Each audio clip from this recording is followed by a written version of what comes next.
യേശു സർവശക്തനായ ദൈവമാണോ? ബൈബിളിന്റെ ഉത്തരമിതാണ്. ദൈവത്തോട് സമനാണെന്ന് യേശു തന്നെ പറഞ്ഞതായി എതിരാളികൾ ആരോപണമുന്നയിച്ചു.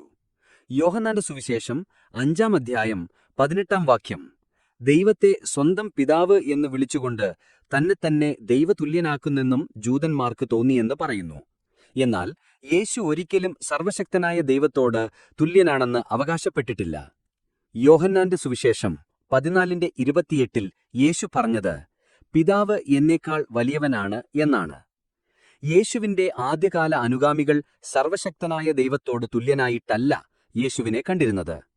ഉദാഹരണത്തിന്, യേശുവിന്റെ പുനരുത്ഥാനത്തിനു ശേഷം ദൈവം ക്രിസ്തുവിനെ മുമ്പത്തേക്കാൾ ഉന്നതമായ ഒരു സ്ഥാനത്തേക്ക് ഉയർത്തിയെന്ന് അപ്പോസ്തലനായ പൗലോസ് എഴുതി.